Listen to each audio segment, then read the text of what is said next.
To wind a bobbin on the Pfaff Ambition 1.0 sewing machine, you're going to want to make sure that you have the exact bobbin that is designed for this machine. So make sure you're not using smaller bobbins, taller bobbins. They have to be specific.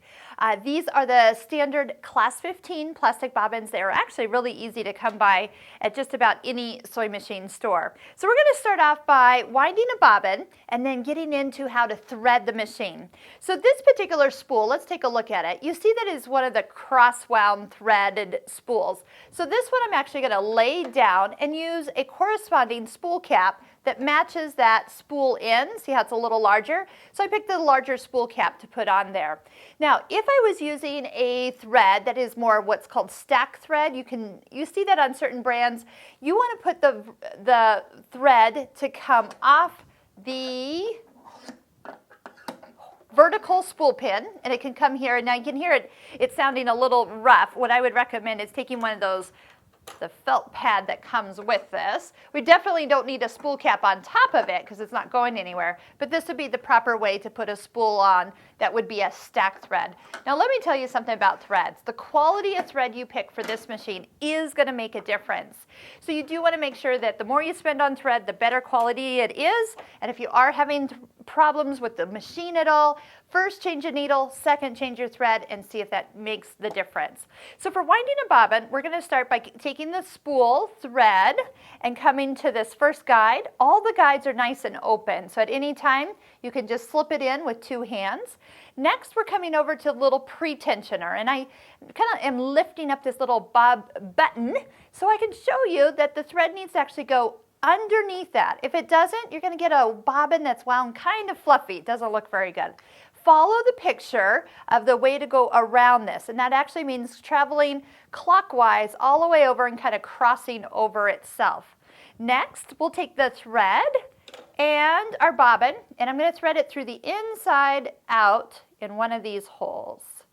Now, one of these holes is a fake, so make sure you're not trying to go through the one that's not actually a hole.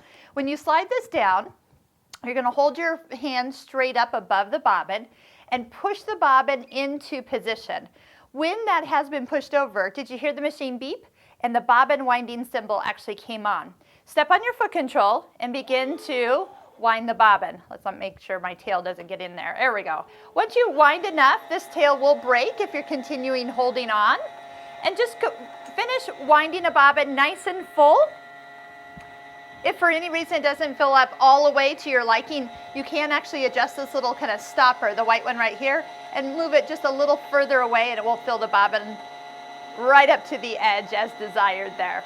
Okay, when this is done, let me show you a little trick. Number one, when you slide it over, that screen goes back to normal sewing screen.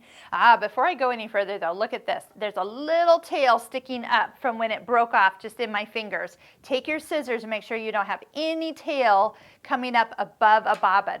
Next, when you lift this up, this is a cutter. Cut the thread, so you can just pull the bobbin towards you and it cuts it. But the exact way you're holding it from when you lifted it up, that is exactly how the bobbin needs to be positioned down into the bobbin area. Now, if you're unsure, you're just reaching for a bobbin you've already wound, this little picture will guide you to how the bobbin needs to spin. So that's why if you do this right, you take it off the bobbin and put it directly into your machine, you almost can't put your bobbin in wrong. But it is truly needs to be spinning, you might say counterclockwise. Bring it down to the little groove and follow the picture up and around with the little arrows. And this one down here is a cutter. So as I cut that thread, I'll put the door back over it and click. And I don't have to bring that bobbin thread up like maybe you used to on other machines. So this part here is only for winding bobbins. Let's go ahead and thread the machine. First off, make sure your presser foot is up. When the machine came out of the box, it was actually down, so I made sure to lift it up, and that opens up all the tension areas. And that way, when I thread the machine, I'm going to make sure the thread goes all the way into each area as it should. So come around the guide here, straight down. It doesn't matter which side of this little fin it goes on. Come underneath, come up, go over to the back, in on the right, down on the left, and it'll hook into the little take-up lever there. There's a guide at the bottom of the housing, and there's a guide at the top of the needle. We'll get a closer video of how to use the needle threader, but I love it because all I have to do is give the thread to the needle threader and it pulls it right on through. Now to test out the machine and make sure everything is sewing correctly, I'm going to start by doubling up a piece of fabric, sliding it underneath the presser foot, lowering the presser foot, and start to sew. If it sounds good, you've done it correctly. As you notice, when you stop, the needle will stop in the up position, which is perfect. That means I can just lift up the presser foot, bring the thread over to the side of the machine, and there's a little cutter on the side, so I can just pull straight down and it cuts the thread. So if I'm seeing the same stitch on the front as I do on the back, I know the machine is threaded correctly.